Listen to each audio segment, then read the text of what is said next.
The Nikon Z9 absolutely, at the making of this video, is the most expensive photography purchase of my career, just over $6,000 after tax, and it's official. About a month before the launch of this video, I've had the Nikon Z9 for a full year. Tens of thousands of images later, in the rain, snow, scorching heat, and bitter cold, I can count the number of failures on like one hand, actually one finger. Yep, that's right, and it wasn't even the Nikon Z9's fault, it was a funky firmware transfer that I apparently was the only one who had struggled with. After wiping that and reinstalling the firmware, that one finger goes to 0 fingers. With that out of the way, let's talk about my beautiful experience with the Nikon Z9.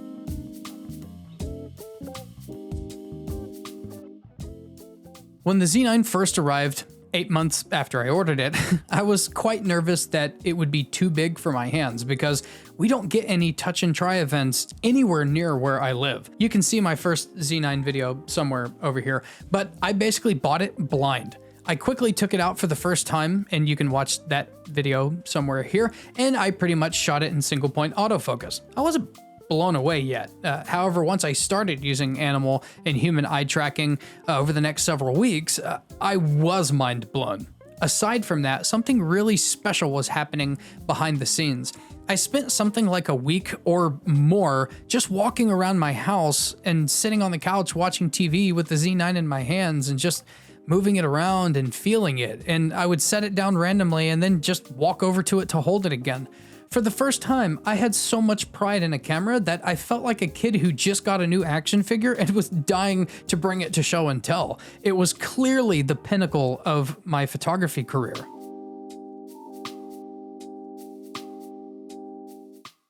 The Nikon Z9 also changed what I thought I wanted and needed.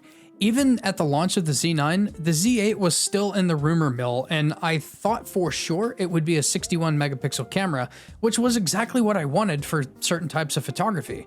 When the Z8 finally launched, and it was basically the exact same thing as the Z9, I realized that the Z9 is what I want. I don't want more or less megapixels. I don't want different color science or high ISO performance or anything else. I love the Z9 output so much that it's all that I want. That's how I ended up with a Z8 as a secondary camera. I'm not even interested in a 61 megapixel camera anymore. The Z9 does everything I want. I don't need to hope for or shop around for anything else, and that is such a comfortable place to be in. I can hope for and dream about nothing but future lenses now because I have 2 cameras that I don't need to replace until they break.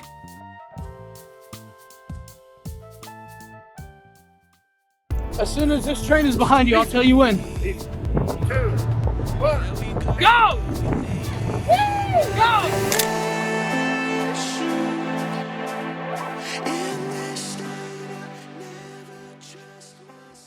The Nikon Z9 changed how I shoot photography. I've always been a single point AF shooter, calculated, slow, and precise. With the trust that I have in my Z9, I still shoot single point autofocus sometimes, but I'm also an eye tracking continuous AF shooter who works fast, ripping off multiple compositions per scene and not worrying about if it's going to be sharp. It is. I can guarantee it. I quite literally haven't missed a pupil in like 6 months with the Z9.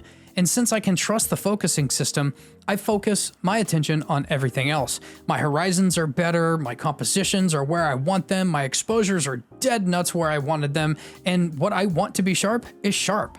Now, gear isn't everything, ladies and gentlemen, but it sure can increase your productivity if you let it.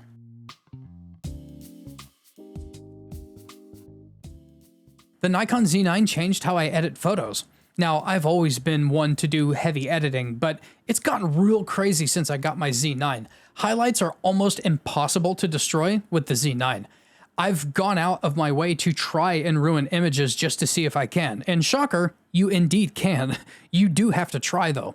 Even someone who's never held a camera before and knows nothing, just flipping around buttons and dials would struggle to accidentally mess up a Z9 image. What that relates to the point is in post-processing, you can manipulate raw images way further than other files from other cameras. So far, I haven't pushed processing far enough to learn what the extent of how hard they can be pushed, but I'm left impressed and confident that I'll never naturally reach that point. So in the past, I had to think about what I was doing and, where I wanted to go, and still sometimes hit post-processing walls. Not anymore. I just do things and it works always. This video would be hours long if I just went on and on about all the love I have for the Nikon Z9. So I'll just conclude like this. Nikon delivered an astonishing camera with the Z9. It sets the standard for every Nikon camera moving forward. While I wouldn't be so foolish to think that cameras won't get better in the future, for the first time, I really struggle to think of anything else that I need in a camera.